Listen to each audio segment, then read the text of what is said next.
Bonjour tout le monde et bienvenue en Irlande. Pour cette deuxième étape de notre grand circuit irlandais, nous vous emmenons sur la côte sauvage et ce sera mon collègue Marc qui va vous guider lors de cette découverte incroyable, ainsi que nos trois partenaires irlandais qui seront avec nous via une ligne téléphonique. Donc je passe la parole à Marc et bon voyage en Irlande.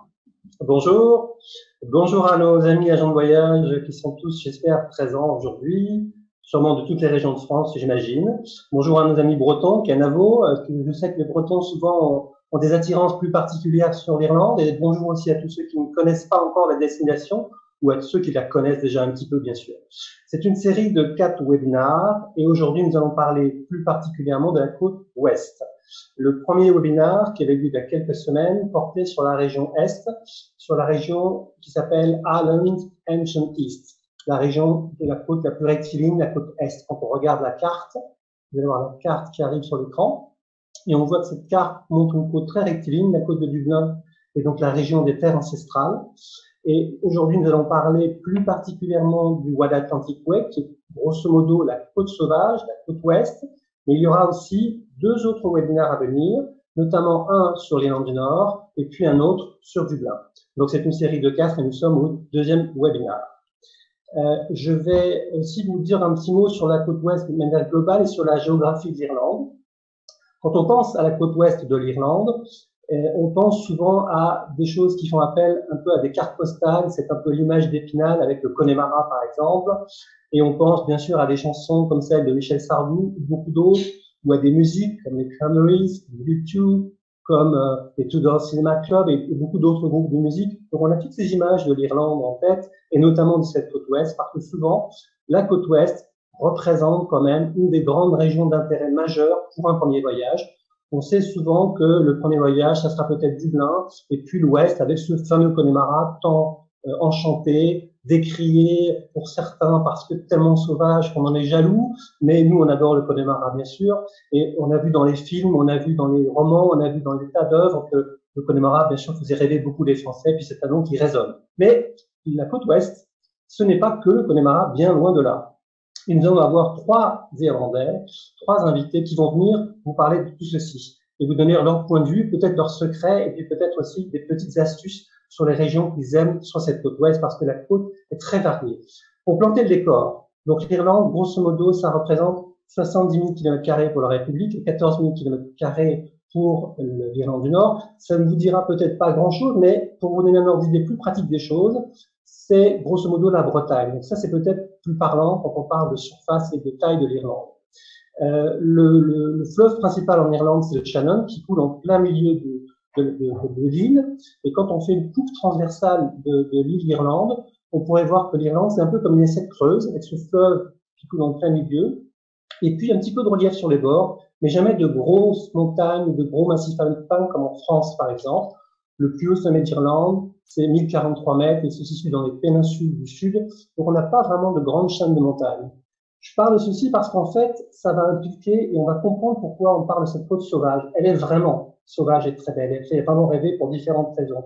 Et l'une des raisons majeures, sur le plan très géographique, c'est que l'Irlande, c'est le tampon de l'Europe à l'ouest de l'Europe. On est beaucoup plus à l'ouest qu'au nord en réalité.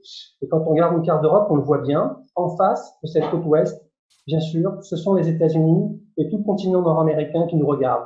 Et tout arrive en ayant traversé cette fameuse bouilloire atlantique, l'océan Atlantique, et vient et glisse très vite sur le pays parce qu'il n'y a pas de grand relief, de grands massifs alpins.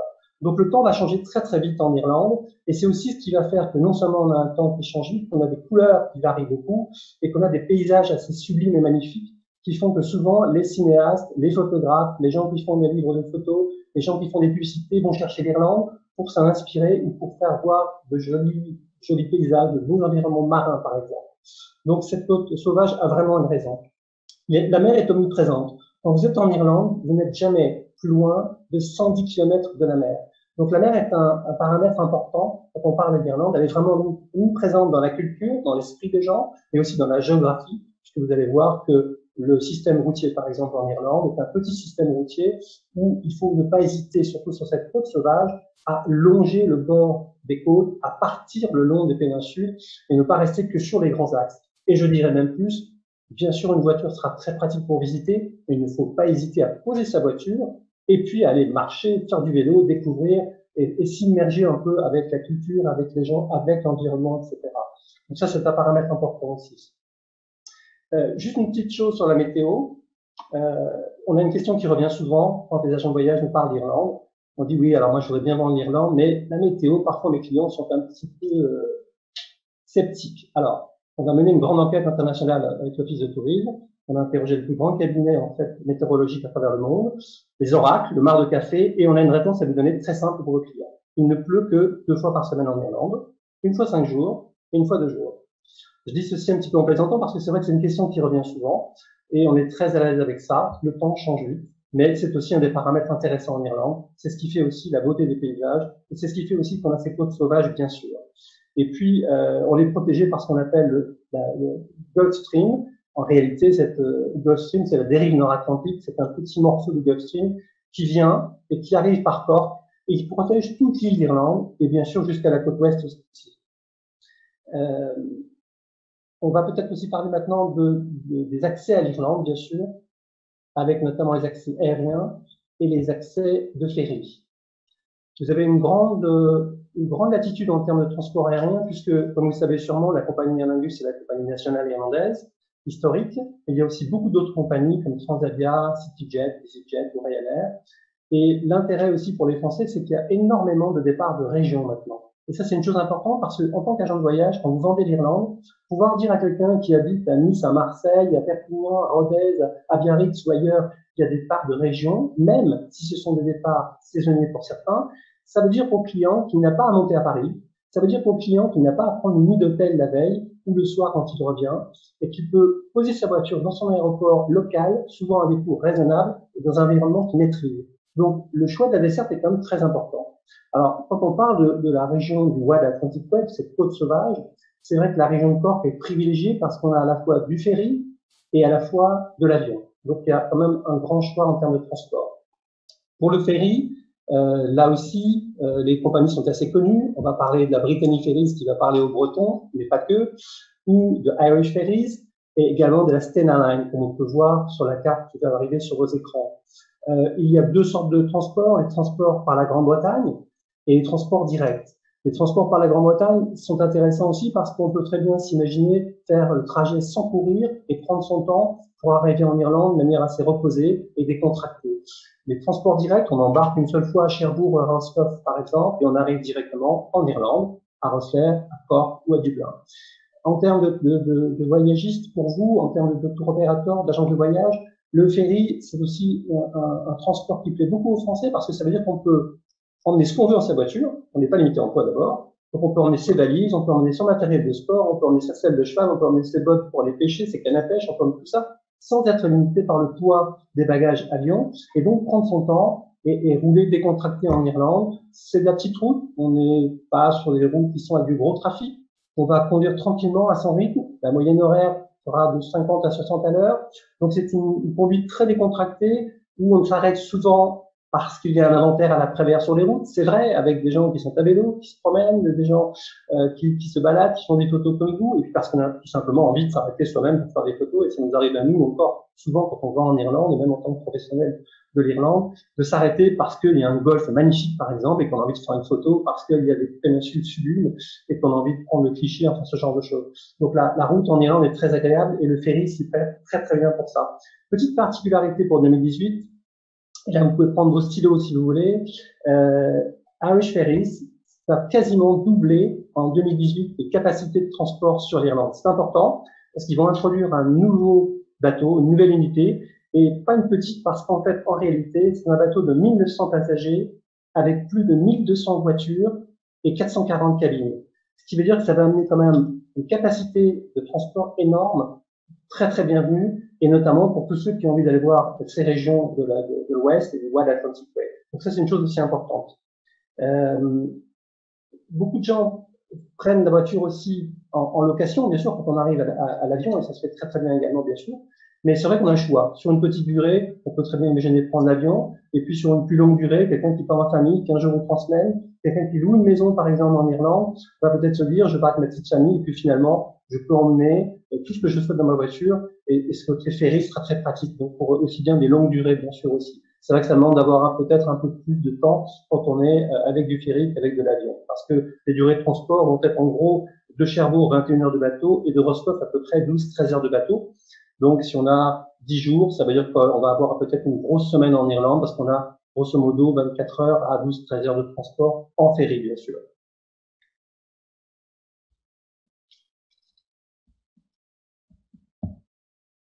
Alors, nous arrivons sur une diapo qui parle un peu de l'image qu'on a de l'Irlande aussi, de cette Irlande festive. Et c'est vrai que ça fait partie de l'image, mais aussi de la réalité de ce qu'on vit quand on est vraiment sur le terrain. La convivialité et l'esprit irlandais fait que les gens sont quand même très, très, très disponibles. Et on est sur une culture de langue orale. C'est-à-dire que les gens vont facilement venir vers vous et facilement avoir envie de parler avec vous. Que ce soit quand vous prenez un taxi à Dublin, qui est la capitale, où les gens courent un peu plus, déjà, quand on arrive dans un taxi en Irlande, en général, les gens commencent par vous parler, le taximan commence déjà par vous demander d'où vous venez, ce que vous faites, qui vous êtes, etc. Et c'est souvent parce qu'on a envie d'échanger, de parler. Et c'est vrai aussi quand on va se promener sur la route, quand on est en train de se balader, qu'on demande son chemin. Et souvent, on nous dit aux voyageurs qui partent, qui nous demandent est-ce que je peux avoir un GPS sur ma voiture de location? On leur dit non, pas de GPS. Le plus simple, c'est aller avec votre carte et surtout perdez-vous un petit peu.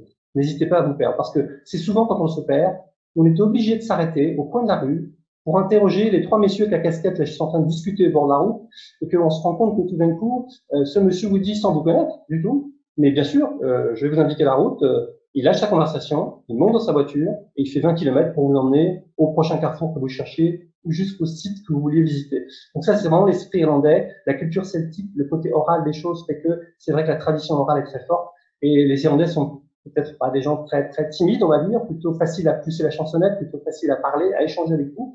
Donc ça, c'est un aspect important. Et dans l'hébergement, par exemple, on le voit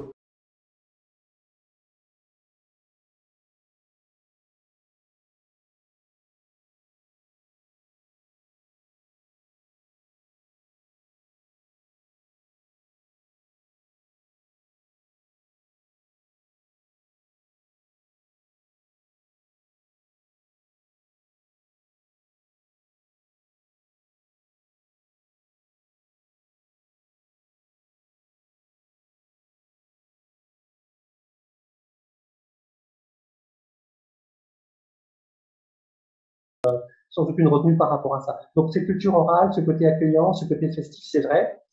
On a beaucoup de festivités en Irlande. Alors on connaît tous la Saint-Patrick, qui est la fête nationale, qui a lieu le 17 mars, tous les ans, le 17 mars, bien sûr.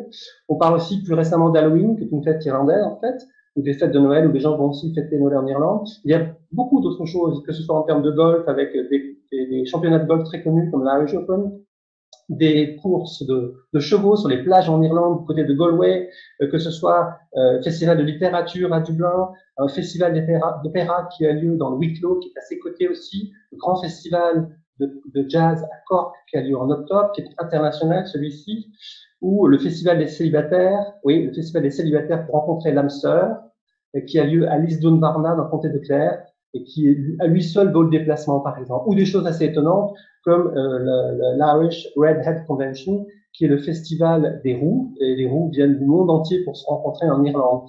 Alors, ce sont un peu des clichés, mais c'est vrai qu'il y a toute une liste de festivals, et sur le site internet Agence, pour les agences de voyage, sur le site dédié, nous allons mettre bien sûr en ligne la liste de 2018, et sinon vous aurez bientôt aussi d'autres informations sur les actualités des manifestations. Donc il y a un grand, grand nombre de manifestations, et aussi, il ne faut pas hésiter bien sûr à aller également vers les locaux quand vous êtes dans un environnement que vous ne connaissez pas pour outre chercher votre chemin, leur demander des conseils sur ce qu'on peut faire et voir, bien sûr, parce qu'ils connaissent bien leur environnement, sur les châteaux, les jardins, les sites historiques, les châteaux, etc. Donc, énormément de choses de ce point de vue-là.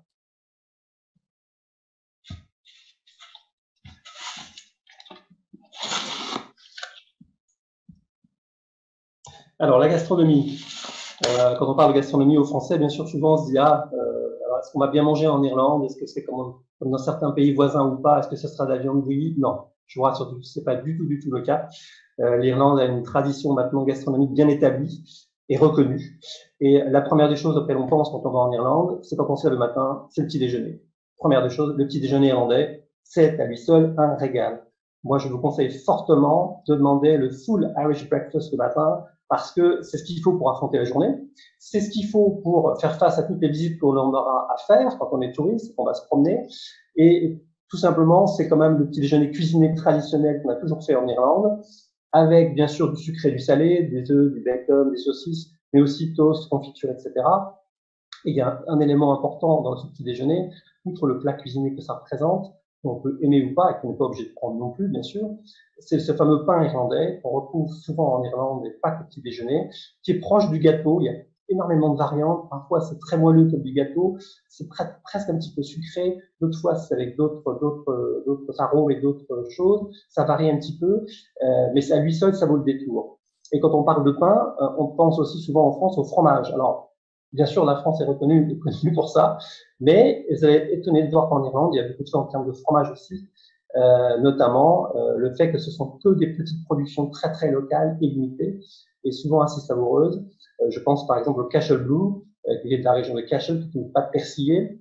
Et si vous êtes dans la région de Cork, c'est le port d'entrée pour le Wild Atlantic Way, pour cette grande région de l'Ouest, à essayer ou conseiller à vos clients d'aller voir la famille Ferguson, qui produit un petit fromage qui s'appelle le Gubbin, G-U-B-E-N. Et ils font ça depuis 30 ans dans leur ferme. Et ça, c'est une production typique locale irlandaise. C'est un exemple. Il y en a beaucoup d'autres. Donc, il n'y a pas que du cheddar ou des choses comme ça. Il y a de très, très bonnes choses à une moins grande production qu'en France, bien sûr. Quand on pense gastronomie, on pense aussi, bien sûr, à l'Irish stew, qui est le plat national irlandais, qui est une sorte de ragoût de mouton. On pourrait parler aussi du saumon. Et là, testez, s'il vous plaît, testez le saumon sauvage en Irlande. Essayez à l'occasion au pub un morceau de saumon traditionnel et une petite tranche de saumon sauvage. Vous allez voir la différence. C'est comme expliquer à un Français entre un poulet d'élevage et un poulet fermier. Ça vaut le départ. Vraiment, essayez aussi les huîtres de l'occasion, les huîtres de Galway. On ne parle pas non plus de l'agneau et du beurre irlandais qui sont succulents, ni du whisky qui est whisky en fait en Irlande parce qu'il est distillé 3 fois, alors que le bourbon américain est distillé 1 fois, que le whisky écossais est distillé 2 fois. Le whisky irlandais est rarement tourbé, à l'inverse de l'écossais, mais il est souvent très apprécié parce que très rond, très agréable, et il plaît à un large public, y compris aux dames, croyez-moi. Et si vous avez fait une bonne rando, n'hésitez pas à prendre un petit whisky chaud. J'ai fait ça il y a 1 semaine encore en Irlande, après une bonne balade. Croyez-moi, ça requin n'importe qui. Une petite astuce pour vos clients, n'hésitez pas à pratiquer ce qu'on appelle les food trails. Et les food trails, ce sont des balades de 2 à 3 heures. Il y en a à Dublin, à Cork, à Galway. Et on part, et on va se balader avec un professionnel qui vous fait voir l'envers du décor et qui vous amène chez les petits producteurs. Ça, c'est superbe à faire aussi. Une astuce encore, si vous êtes sur la région de Cork, il faut absolument voir le Old English Market, qui date de 1788 et qui offre une sorte de brasserie qui s'appelle le Farm Gate, une sorte de brasserie, restaurant, café, au-dessus du marché. Le marché est très ancien, magnifique, plein de petits producteurs, très très intéressant aussi. Une astuce pour vos clients encore, pour les Early Birds. Les Early Birds, c'est un menu spécial où on peut avoir du moins 10 à moins 30%, et même dans les restaurants gastronomiques, pas que dans les fish and chips. Et en gros, c'est généralement en semaine entre 18 et 19 heures. Donc, en termes de gastronomie, vous n'aurez que le choix. Je me dépêche parce qu'il y a énormément de choses à dire et j'ai fait un gros bavard.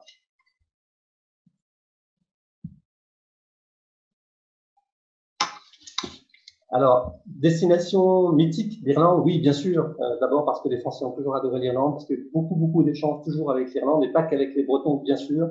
Que ce soit à travers l'histoire, avec le général Imbert qui est allé en Irlande et qui est allé aider les Irlandais contre les Anglais, par exemple, que ce soit avec nos échanges en termes de sport et de rugby, que ce soit avec la musique, avec la Bretagne, avec les échanges culturels en termes de musique et de choses comme ça, ou d'autres choses. Et l'hospitalité irlandaise est reconnue à travers le monde, je pense, et on en a encore parlé il y a pas très longtemps quand il y avait l'Euro de foot avec toutes les séquences vidéo qu'on a pu voir sur le web avec les Irlandais et les supporters qui faisaient des choses assez incroyables et extraordinaires, même s'ils perdaient le match. Ils sont toujours de bonne humeur, ils sont toujours prêts à nous parler. Donc l'hospitalité est connue, elle est connue bien sûr à travers les B&B, à travers les hôtels, à travers toutes ces facilités que vous trouvez sur notre site web, bien sûr. Et on pense souvent à la Saint-Patrick, même s'il n'y a pas que la Saint-Patrick, donc qui est le 17 mars, où là on peut rencontrer les gens dans la rue, parler avec eux. C'est un jour férié en Irlande, on peut rencontrer très facilement les gens, on peut aller au pub, échanger avec eux, on peut se promener, les gens sont disponibles. C'est un moment vraiment traditionnel du début de saison pour les agents de voyage. On commence avant l'Irlande, parce que l'Irlande va s'étaler toute l'année pratiquement, mais c'est vrai qu'à partir de mars jusqu'à octobre, ce sont des grandes périodes de vente pour l'Irlande. L'Irlande est connue aussi pour ses sites classés, et notamment ses sites classés à l'UNESCO. Je vous donne un exemple très simple, la Chaussée des Géants en Irlande du Nord, qui est un des grands sites traditionnels, mais aussi pour tous les sites protégés, classiques, châteaux, jardins, etc. Il y a énormément de choses aussi. Et puis le côté mythique, c'est aussi les Irlandais, parce que l'Irlande sans les Irlandais ne serait pas l'Irlande.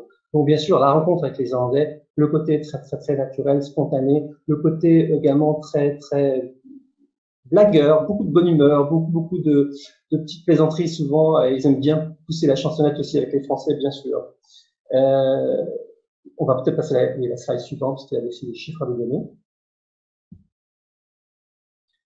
Alors oui, je disais que l'Irlande était populaire avec les Français, mais vous n'êtes pas obligé de me croire, mais la réalité des résultats est que sur les résultats de 2016, parce que nous n'avons pas encore ceux de 2017 bien sûr, bien que la tendance soit très bonne, les résultats de 2016 nous montrent que sur 2016, nous avions 530 000 visiteurs français en 2016 qui allaient en Irlande, qui représente plus 7,5% par rapport à l'année précédente, à peu près 300 000 visiteurs de plus. Ça veut dire simplement que c'est comme la 4e année consécutive de record, et la 6e année, pardon, consécutive de record, et la 4e de record consécutif. Donc c'est quand même important aussi. Merci.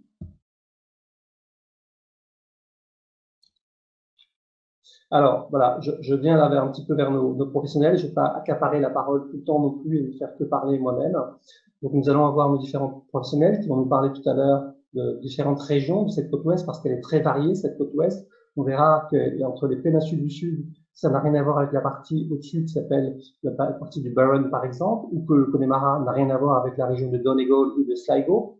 Donc, nous allons avoir tout à l'heure Claire qui va parler avec nous, Claire McCarthy, qui est de la société Extreme Ireland. Nous allons voir Barry, qui est de Tourism Pure Walking at Holidays, Rachel Nolan, qui est de Rachel Irish Adventures, et puis donc moi qui vous ai parlé un petit peu globalement de l'Irlande dans son ensemble, et puis un petit peu je vous parlerai des péninsules aussi avec tout à l'heure. Alors, juste un mot sur cette côte atlantique dont nous parlons depuis le début, cette fameuse Wild Atlantic Way. En fait, c'est une route qui est balisée, et vous allez voir sur le bas à gauche de la diapo qu'il y a une sorte de petite vague bleue qui s'appelle Wild Atlantic Way. C'est le logo que les voyageurs, les touristes vont voir sur la route. Cette route, au total, fait 2500 km depuis la région de Cork, en gros depuis Kinsale, jusqu'aux frontières d'Irlande du Nord.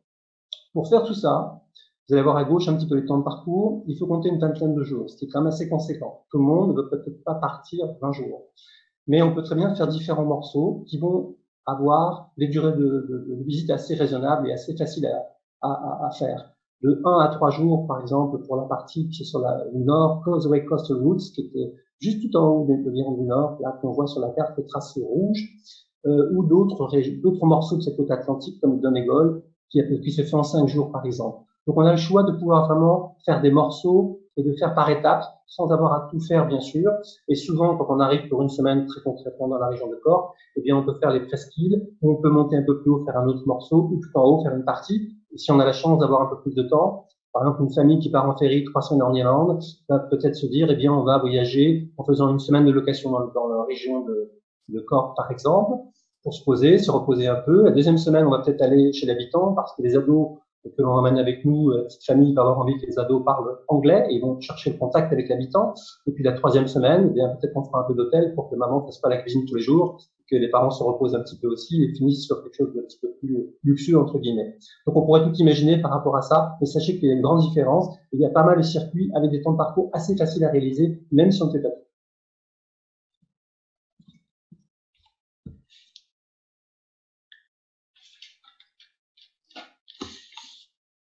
Donc là, on va vous parler aussi un petit peu donc, de cette région des côtes sauvages de l'Irlande, et donc de ces péninsules, parce que la région de la côte sud, c'est une région qui est quand même très sauvage, et chacune porte un nom différent. Donc, par exemple, la région de la côte sud, elle va avoir un nom spécifique, la région de la côte nord-ouest aura un autre nom spécifique.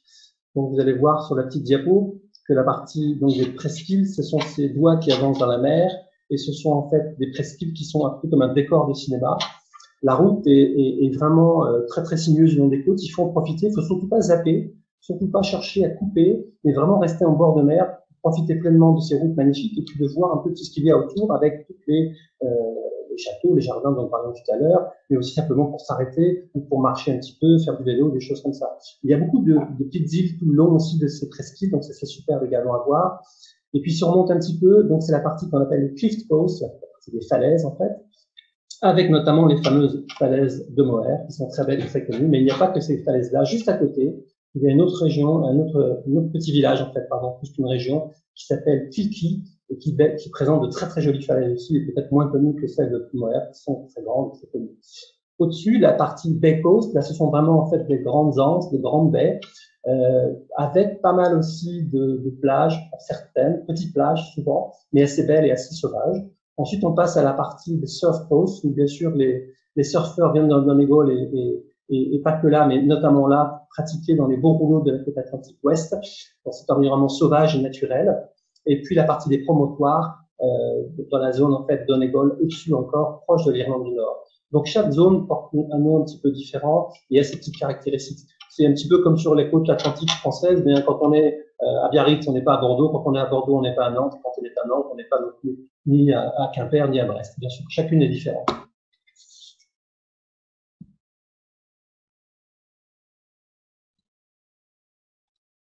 Donc les presqu'îles du Sud, alors moi j'aime beaucoup cette région des presqu'îles du Sud, parce que souvent c'est une partie qui se découvre au fur et à mesure, un peu comme dans un livre, par étapes et par chapitre.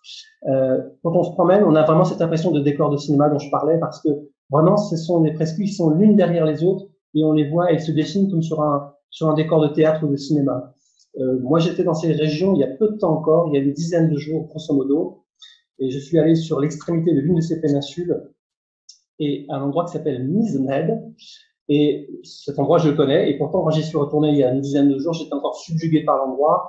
Et je me suis pris au jeu d'avoir envie de poser la voiture et marcher et descendre, aller sur le petit pont de Misenhead et voir en bas des phoques qui pêchent, par exemple. Sur la diapo qu'on a à l'écran actuellement, on voit un parcours un petit peu classique que l'on peut trouver sur notre site web, qui vous donne une idée un peu du parcours classique traditionnel, avec des lettres de A, B, C, D, E jusqu'à N, qui vous figure un peu, qui vous montre un peu ce qu'on peut voir en faisant le parcours classique des péninsules. On aurait pu prolonger, on n'a pas voulu tout faire, mais on aurait pu prolonger aussi en partant vers Kinsale également. Ça, ce sont vraiment les choses à ne pas manquer dans les presqu'îles. S'il y a une chose à faire, ce sont ces presqu'îles-là qui sont très très belles, et notamment les presqu'îles principales, bien sûr, qui sont très connues, avec la péninsule de Dingle au-dessus également. Et une petite astuce, pour les clients qui veulent faire les presqu'îles, moi je recommanderais par exemple de se baser aux environs de Killarney, ou pas loin, et ce qui fait qu'on peut très facilement aller d'une presqu'île à l'autre, rentrer assez facilement en fait d'une presqu'île à l'autre et se promener d'une presqu'île à l'autre, très facilement. En tout cas, le must là dans cette région, ce sont ces fameuses presqu'îles en question. Quelques images de ces presqu'îles avec Scaling Michael, bien sûr. Alors, Scaling Michael, c'est une des grandes îles de l'archipel des Skelligs, parce qu'il y en a plusieurs. Le Scaling Michael est connu pour différentes raisons, et notamment parce que pendant la saga Star Wars, la dernière scène de l'épisode Le Réveil de la Force a été tournée, bien sûr, sur le fameux îlot de Scaling Michael. Donc, on l'a vu beaucoup à l'écran, beaucoup au cinéma. Et il est en gros à 12 km de la côte.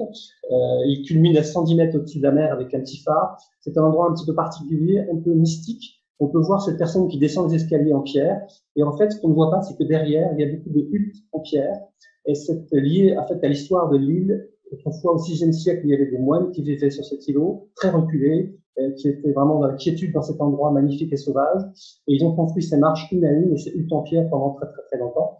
Et on peut toujours aller sur Scaling Michael selon certains horaires bien particuliers, avec certains transports locaux.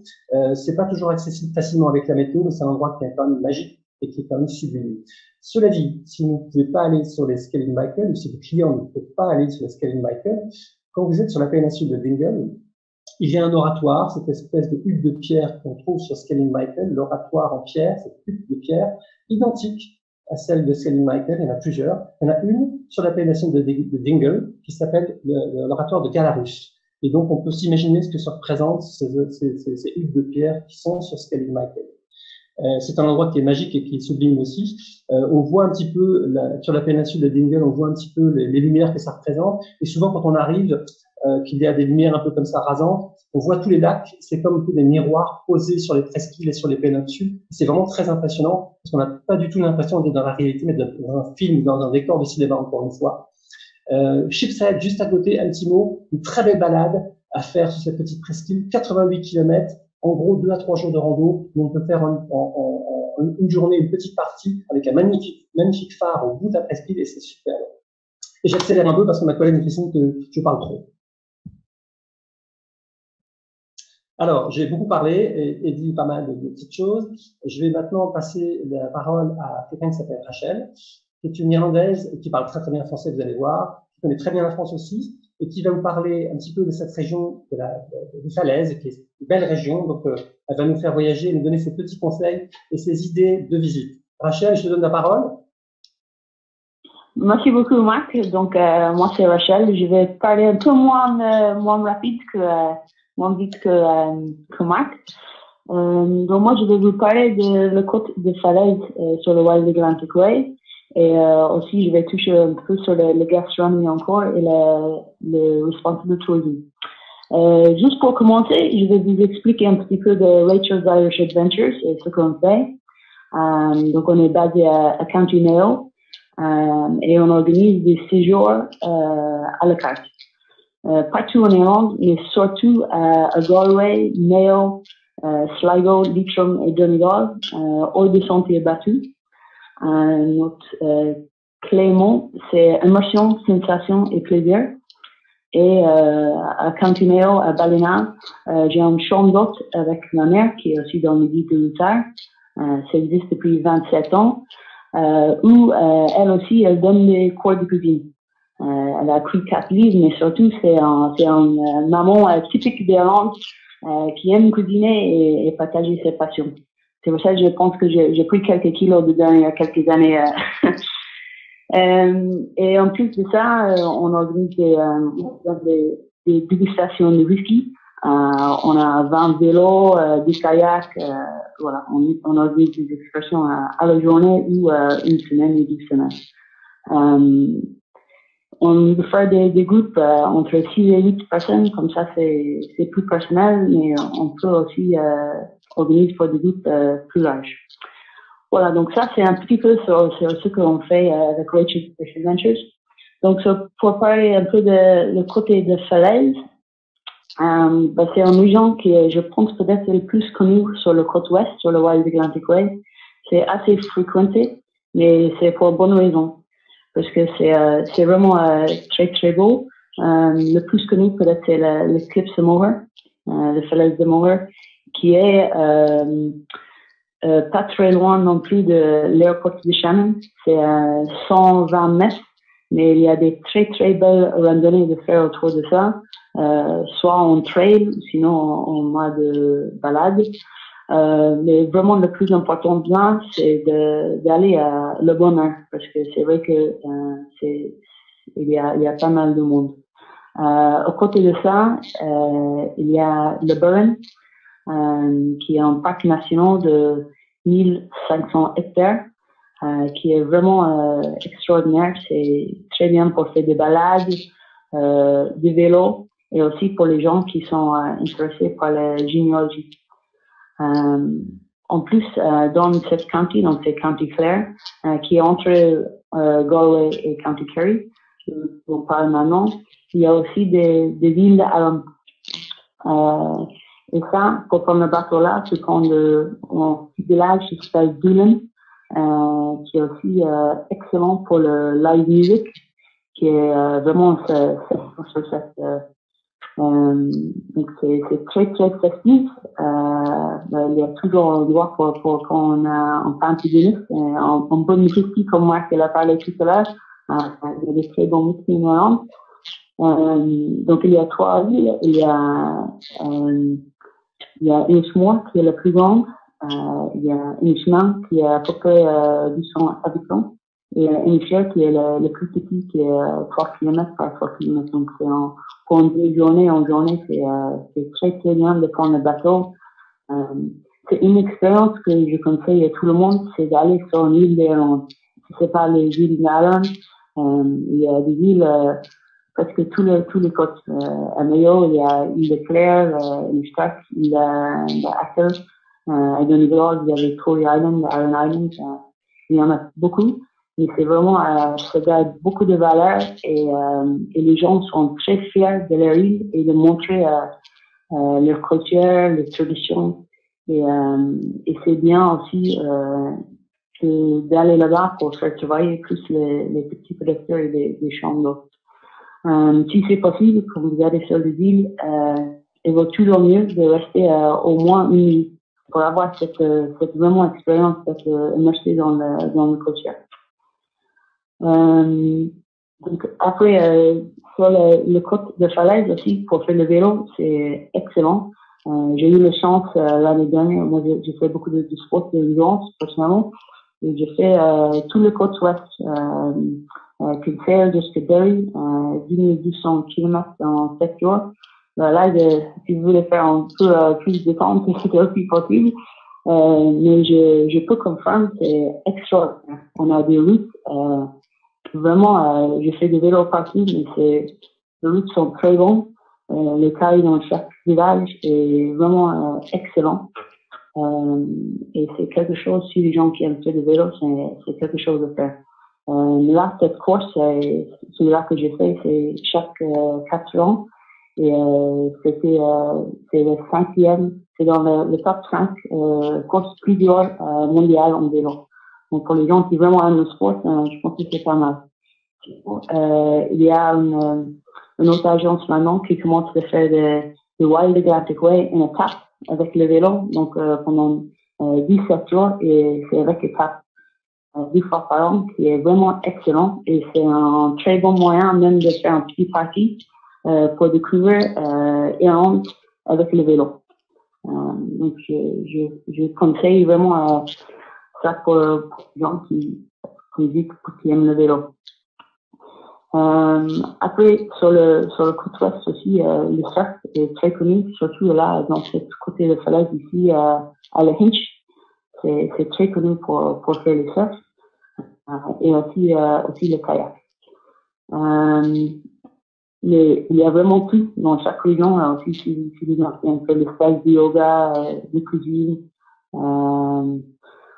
n'importe quel sport, on est vraiment au sauvage, donc vous êtes vraiment proche de la nature.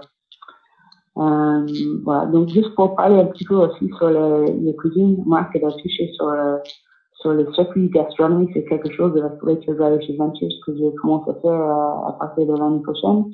Parce que c'est vrai que il y a quelques années, la nourriture en Irlande, c'était pas très resté, mais ça, c'est vraiment changé. Et aujourd'hui, on met bien en avant notre produit frais. Il y a de plus en plus de petits producteurs qui sont fiers de faire découvrir les produits de qualité. Par exemple, le salmon fumé, ça peut être des légumes. Je vais donner un exemple. Quand les gens viennent chez moi, moi, on organise beaucoup avec la pêche parce que Ballina, où j'habite, c'est le capitale du salmon en Europe. Donc, les gens viennent, ils vont faire les pêches avec les guides qui les amènent. Et après, on y vient et peut montrer comment ça fait le salmon fumé. Et après, on mange tout ensemble. Voilà, donc c'est juste pour dire que c'est vraiment à la source. Et ça, c'est quelque chose en Irlande, on est très fiers de ça. En plus, il y a de plus en plus de distilleries en Irlande. Et en 2013, il y avait 3 distilleries en Irlande. Cette année, il y a 18. Et fin l'année prochaine, c'est prévu qu'il va y avoir 30 distilleries en Irlande. Et la plupart des distilleries, c'est possible d'aller visiter. Donc, c'est vraiment une opportunité qui va progresser et c'est quelque chose en plus on peut mettre dans les circuits aussi. En plus de ça, il y a plein de producteurs de vodka, de gin et la bière aussi.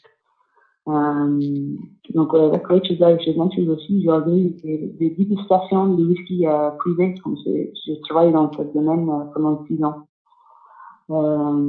Merci Rachel. Voilà. Rachel. Merci beaucoup.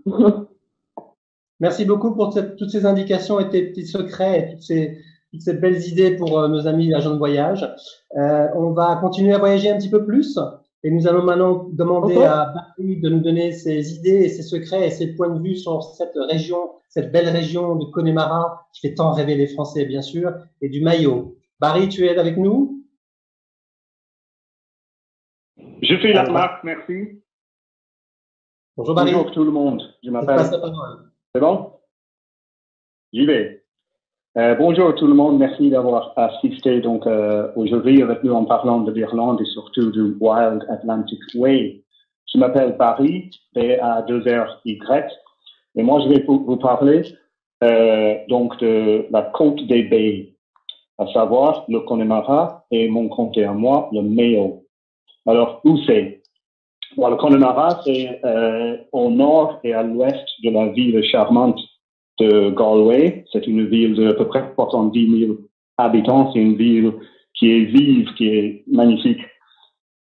C'est donc la partie occidentale du comté de Galway. Et mon comté à moi, Mayo, c'est directement au nord donc, du Connemara. Alors, qu'est-ce que c'est? C'est un paysage mythique, rocheux surtout, bien mouillé grâce à la pluie qui vient de l'Atlantique du Nord. Et c'est plein de milliers et de milliers de lacs. C'est aussi, le Connemara, c'est aussi un ciel qui change de couleur tout le temps. Le Connemara, c'est aussi une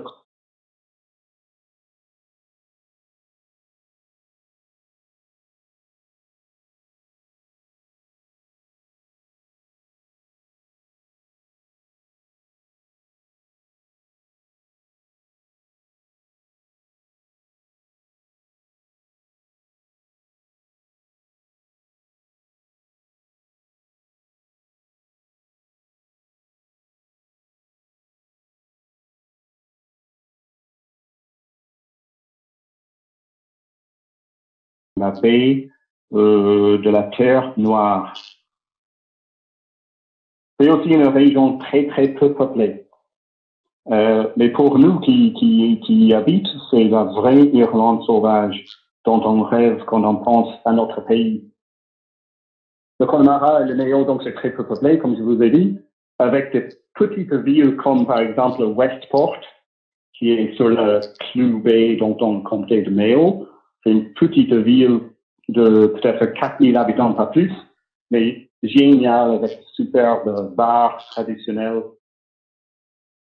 Il y a aussi la encore plus petite ville Clifton, qui est nommée la capitale du Connemara, avec peut-être 1200 habitants, pas plus. Donc, ce sont vraiment des petits villages au milieu de nulle, on peut dire. C'est un littoral, le littoral du Connemara et le Mayo, c'est un littoral qui est à la fois sableux, avec beaucoup de petites plages et encore de grandes plages, mais des plages surtout qui sont désertes. Il n'y a pas grand monde sur ces plages. On a aussi de magnifiques falaises. Il y a une grande île, la plus grande île au large de l'Irlande, qui s'appelle Achill, qui est donc sur la côte ouest du comté de Mayo. Au fond de cette île, il y a des falaises jusqu'à 688 mètres. Ce sont les falaises les deuxièmes plus hautes de l'Europe. Il n'y a que quelques falaises sur la côte ouest des îles Faroé qui sont encore un peu plus hautes. Aussi, qu'est-ce qu'on a? On a les îles du Connemara. Parmi elles, dont parlé il y a un moment là, les îles d'Aran. La plus grande île d'Aran, c'est Inishmore. Inishmore, ça veut dire l'île grande. La grande île, pardon. Il y a Inishmaan, qui veut dire l'île moyenne, et donc il y a l'Inishir, qui veut dire bien sûr la petite île, mais point du tout.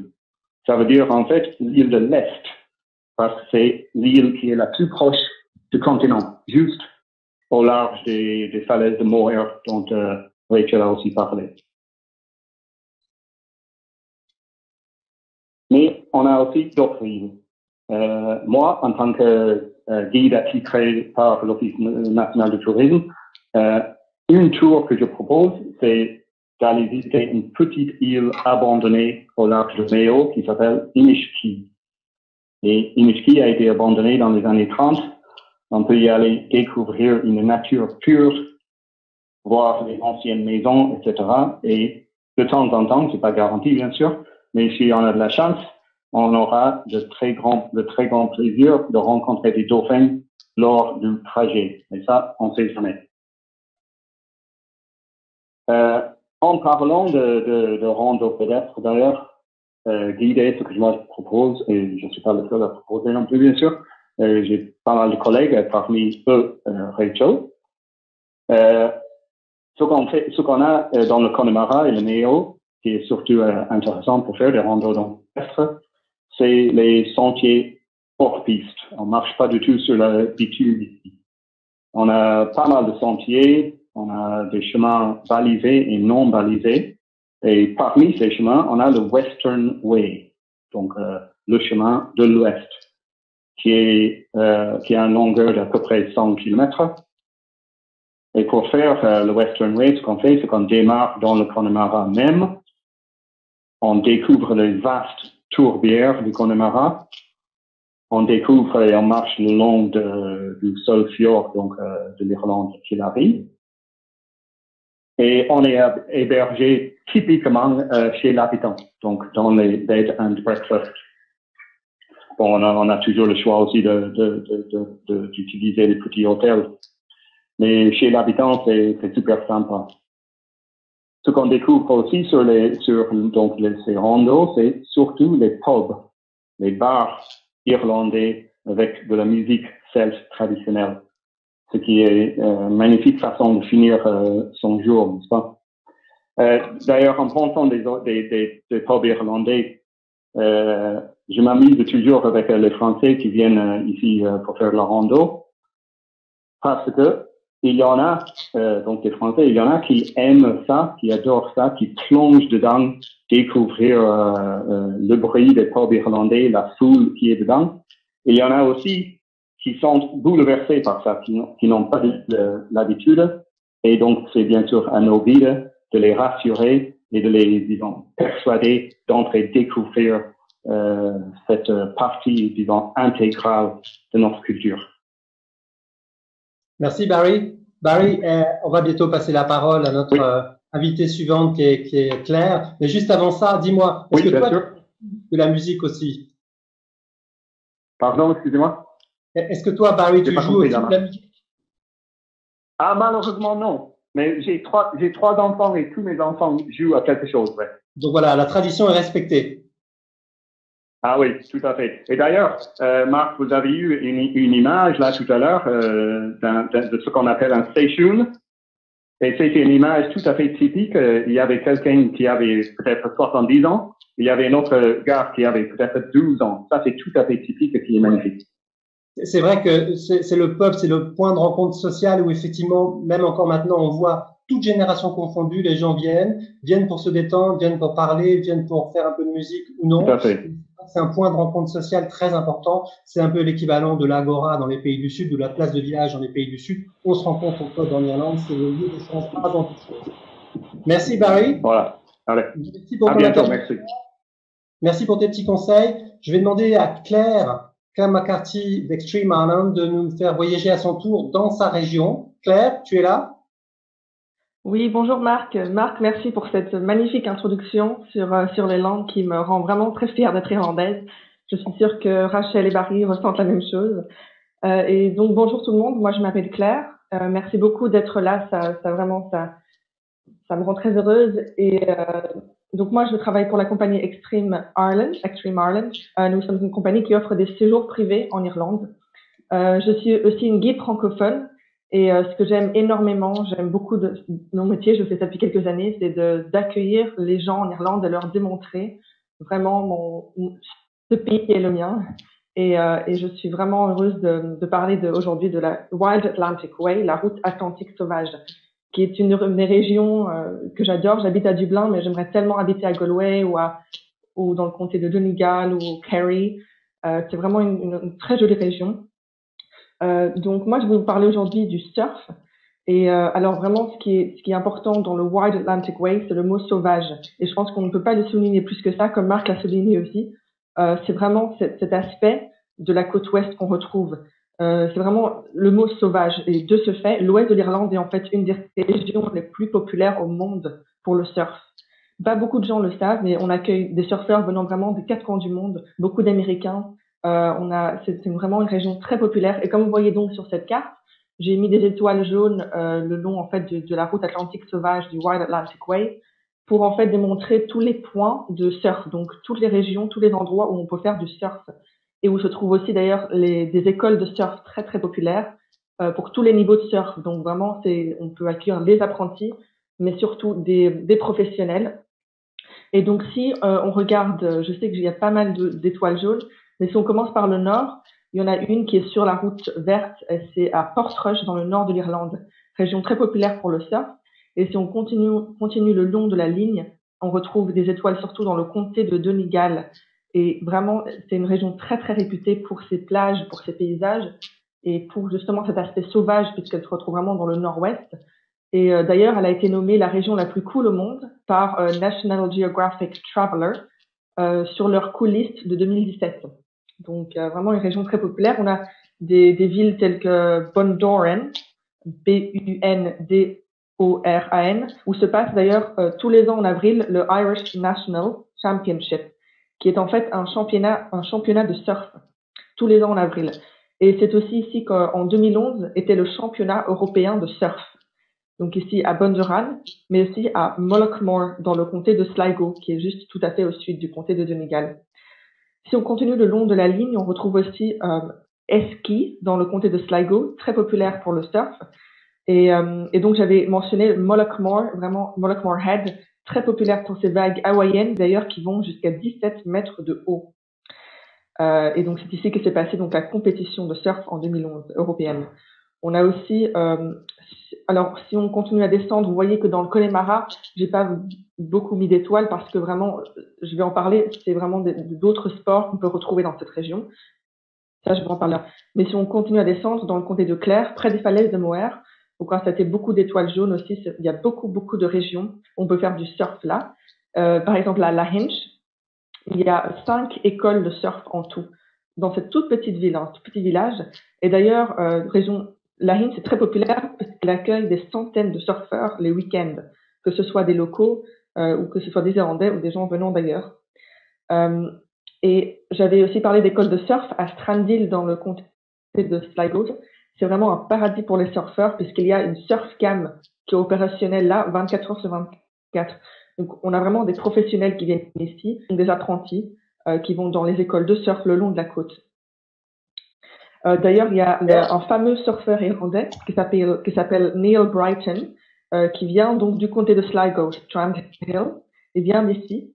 Et les propriétaires en fait de l'école de surf, Finn McCool. Finn McCool, c'était un grand guerrier irlandais dans la mythologie irlandaise.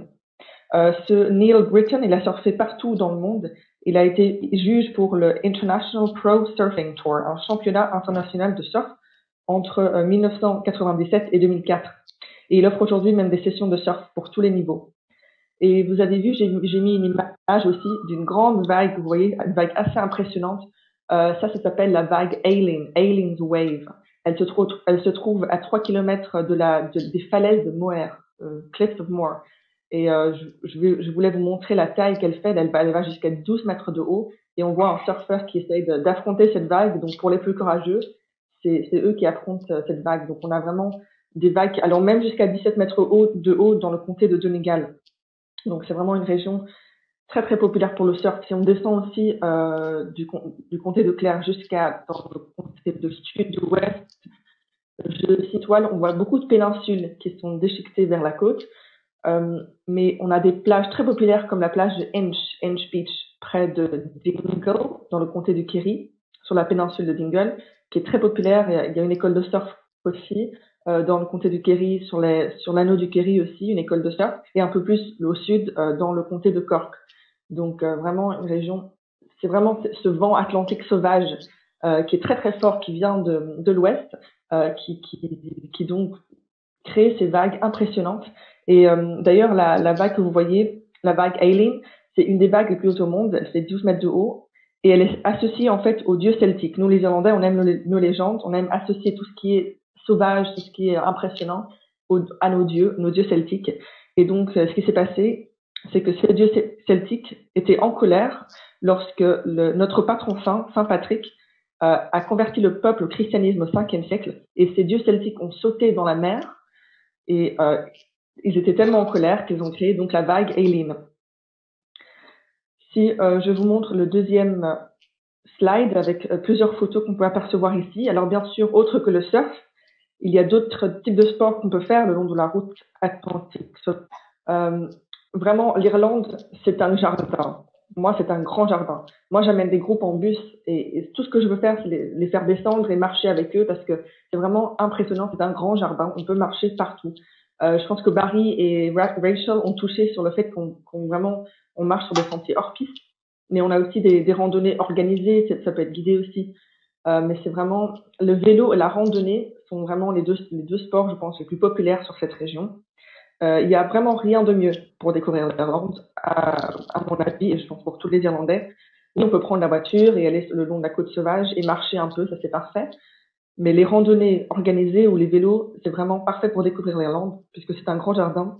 Et il y a plein de pistes de randonnée et de circuits pour les cyclistes et pour les randonneurs. D'ailleurs, ma compagnie offre justement des randonnées et des randonnées en vélo privées, donc on peut organiser ça aussi. Donc beaucoup d'agences organisent ça ici. Et c'est vraiment pour ceux qui souhaitent découvrir la beauté naturelle de l'ouest de l'Irlande. Je pense que Barry avait mentionné aussi le Western Way dans le Connemara. On a aussi le Green Way dans le comté de Westport, qui fait environ, je pense, une centaine de kilomètres qu'on peut faire en vélo ou bien sûr à pied et qui va justement vers l'île d'Achill. Parce qu'il y a aussi des îles où on peut faire des randonnées qui sont soit reliées par des ponts, soit on peut prendre le ferry. Et on a aussi donc bien sûr le Kerry Way dans le comté de Kerry. Alors way, ça veut dire route, comme on retrouve dans le Wide Atlantic Way. C'est des routes, vraiment des routes sauvages, des routes pittoresques, vraiment naturelles, magnifiques qu'on peut prendre. Vous voyez sur des photos. Ce n'est pas c'est pas Photoshop du tout. Moi, j'ai fait des marches comme ça, vraiment, c'est très très joli. En fait, l'Irlande, c'est vraiment pour tous les niveaux, puisqu'on a les montagnes, des forêts, des tourbières, des landes, des parcs nationaux, des falaises et des plages. Donc, on peut vraiment faire, l'Irlande, c'est assez plat quand même au milieu, mais vraiment sur les côtes, on a les falaises et les montagnes. Et comme Barry a dit, il y a beaucoup de lacs.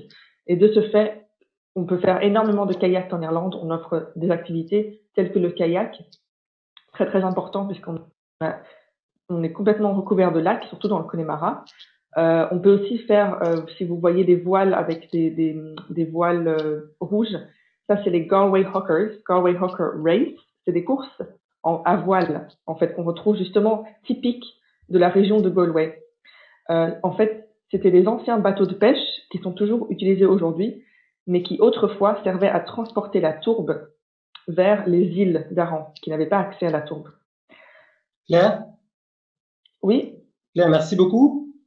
Merci pour ton éclairage et toutes tes bonnes idées sur cette région de l'Ouest, qui est superbe et qui est magnifique. Et ça donne vraiment envie d'y aller. Et c'est vrai que les activités sont très, très, très, très, très nombreuses. Moi, j'ai des souvenirs personnels de galop sur les plages en Irlande, par exemple, où il n'y a pas un chat, où c'est un moment magique, ou de kayak, par exemple, aussi. Ça, c'est extraordinaire à faire. Merci pour ton intervention, Claire. Pas de problème, merci de m'avoir écouté. J'espère que vous avez pu dire un petit peu ce que vous vouliez. Je sais qu'il y a beaucoup de choses à dire et que le temps est compté, mais merci quand même à vous. Je pense qu'on va sûrement avoir quelques questions des agents de voyage, et donc on va essayer un petit peu de continuer de répondre à quelques questions quand même. Alors juste avant, je voudrais vous rappeler qu'il y a deux choses importantes. Pour vous, agents de voyage, il y a des supports, il existe des supports pour vendre l'Irlande et pour notamment mettre en avant l'Irlande en 2018. Et la première des choses, c'est que pour obtenir des kits PLV, il y a un nouveau kit des pros, c'est une PLV nouvelle avec des affiches et avec un cartonnage et avec une banderole, tout ça pour animer vos vitrines ou vos rendez-vous avec des clients ou votre intérieur d'agence ou pour obtenir des brochures. Donc, il y a un numéro de téléphone. Mon collègue Rosendo, vous allez voir le numéro à l'écran, donc 01 53 43 12 10. est là pour vous aider, pour prendre vos commandes. Simplement, attention de prévoir, s'il vous plaît, un petit peu de délai parce que les stocks ne sont pas en France. Il faut compter 8 à 10 jours minimum pour recevoir ça chez vous. Donc, anticipez un peu et notamment en période de Saint-Patrick, n'hésitez pas à commander plusieurs semaines à l'avance pour avoir vos PLV, vos affiches, vos brochures chez vous. Également, n'oubliez pas le site irlande-agence.com qui est le manuel de vente pour les agents de voyage. Donc, c'est un site dédié aux professionnels.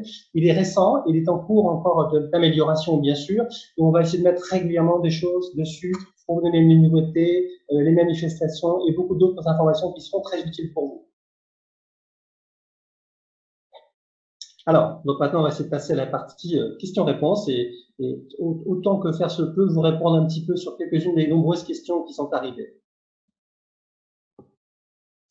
Alors, Sophie nous demande de quelle nationalité sont les surfeurs qui viennent en Irlande? Est-ce connu en France? Claire, tu as beaucoup parlé des surfeurs et c'est vrai que l'une des choses en Irlande qui est un peu secrète, mais moins maintenant, c'est que même les grands noms des circuits internationaux viennent s'entraîner discrètement à l'abri des regards en Irlande pour des conditions qu'on a vues parfois assez très fortes en vagues et assez surprenantes. Et on penserait peut-être pas à l'Irlande pour le surf, mais en tout cas c'est le cas. Est-ce que tu veux bien répondre à cette question? Oui, alors tout à fait. Merci pour cette question. Alors c'est vrai que j'ai oublié de mentionner que la plupart des gens qui viennent faire du surf, c'est vraiment beaucoup d'Américains et d'Australiens surtout. Donc Américains et Australiens. C'est vrai qu'il y a beaucoup de Français qui, je sais qu'ils aiment beaucoup le surf, mais c'est pas assez connu pour eux. Et c'est vrai que ce serait vraiment chouette s'ils pouvaient venir ici. Et juste aussi une petite chose par rapport au sport qu'on trouve sur la route atlantique sauvage. Il y a beaucoup de Français et d'autres nationalités qui viennent s'entraîner sur ces routes avant le Tour de France ou le Tour d'Italie. Donc voilà. Merci. Donc ça donne effectivement un bon éclairage sur cette région et sur l'activité du surf qui est vraiment très importante.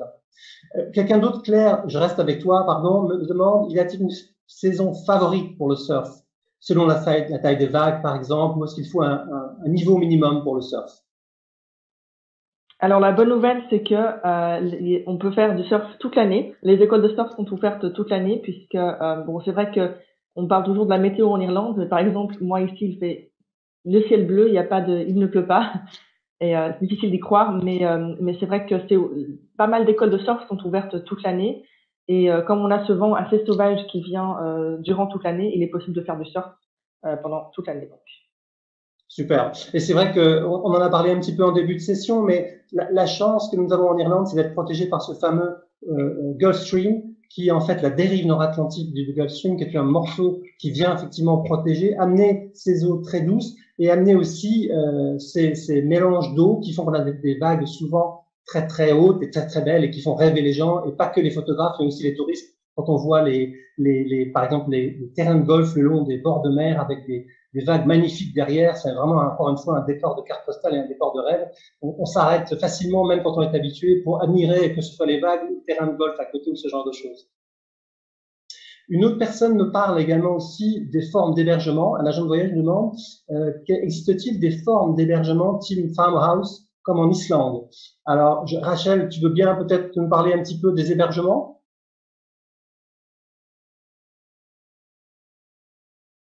Il y a vraiment, merci, bonjour. Il y a vraiment tous les types d'hébergements en Irlande.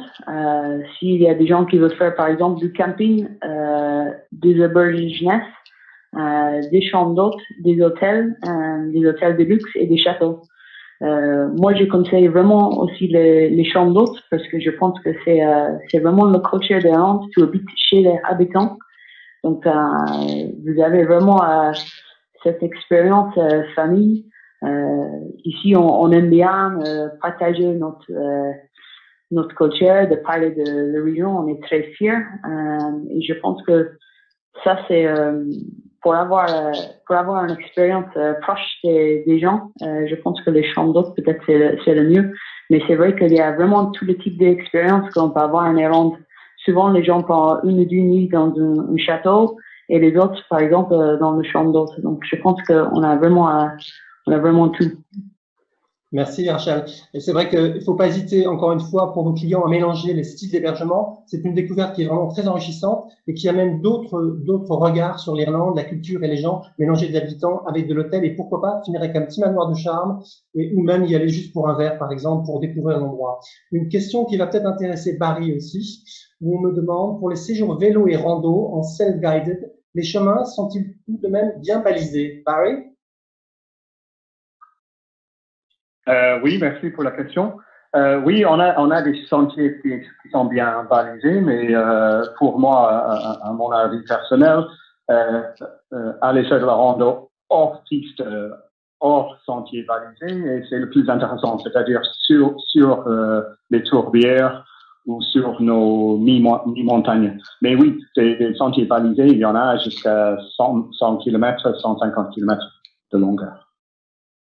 Oui, alors c'est vrai, on trouve pas mal de choix en termes d'hébergement. C'est vrai qu'en termes des randonnées, les offices de tourisme sont très bien équipés. Pourront vous fournir des cartes aux 25 000 yens, par exemple, aux 50 000 yens pour marcher. Les randonneurs comprendront de quoi je parle, des cartes assez détaillées. C'est vrai que, comme vient de dire Barry aussi, si vous voulez pleinement profiter de certaines choses, tout simplement, moi j'en ai fait, vous allez vous promener seul, c'est une chose, mais vous passez par le guide local qui, lui, connaît l'environnement et les terrains et qui sait que l'on peut passer sur tel petit morceau de terre qui appartient à un tel propriétaire parce qu'il les connaît, qui vous amènera dans tel pub ou tel endroit et rencontrer des gens, vous allez vivre peut-être cette expérience différemment. On me demande aussi les guest house peuvent-ils accueillir des groupes? Claire, est-ce que tu peux nous répondre sur cette question? Oui, merci pour la question. Alors, les guest house, en fait, en général, je pense que en moyenne, ils ont environ une dizaine de chambres, 10 à 15 chambres. Il y en a qui peuvent aller jusqu'à 20 chambres, mais ça perd un peu cet aspect vraiment local et famille, en fait. Donc, les guest house, c'est vraiment plus pour les petits groupes, tout petits groupes, je dirais de 8 à 10 personnes. Mais c'est vrai on trouve des hôtels aussi qui peuvent accueillir des groupes et qui ont justement cet aspect aussi de guest house. Et peut-être une petite précision que j'apporterai en plus, c'est qu'il ne faut pas oublier que souvent, ce qui se passe, si le groupe est légèrement plus grand, on peut très bien avoir 2 ou 3 guest house l'un à côté de l'autre, ou des chambres d'hôtes proches les unes des autres si on n'est pas trop nombreux et finalement assez bien se débrouiller sur le village où l'on est et pour pouvoir rayonner autour assez facilement. Oui, c'est vrai, tout à fait. Et puis même moi, j'ai d'ailleurs eu des groupes où j'ai dû les diviser suivant donc les régions où ils veulent aller dans plusieurs guest houses. J'ai même eu un B&B qui m'a dit je vais demander à ma voisine, je suis sûre qu'elle a des places. Donc c'est vraiment cette culture irlandaise qu'on retrouve. Oui, c'est vraiment l'échange et le côté convivial où les gens sont toujours prêts à rendre service. Et je parlais tout à l'heure de ne pas hésiter à demander la route, de ne pas mettre son GPS et de se tromper pour rencontrer les Irlandais et être avec des aventures souvent un petit peu non prévues au programme. Et c'est vraiment cet esprit d'entraide, cet esprit de contact facile et d'ouverture aux autres. Je vais vous remercier, Claire, Barry et Rachel, parce que nous arrivons déjà, je vois, l'heure va vite et on est un peu bavard et le temps va très très vite quand on parle l'Irlande, bien sûr.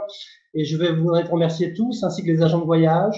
Je vais peut-être redonner le numéro de téléphone de mon collègue qui s'occupe de tout ce qui est documentation et brochures. Et n'oubliez pas le site web qui est lié pour ça. Également, sur le site web, vous pouvez vous inscrire pour recevoir la newsletter.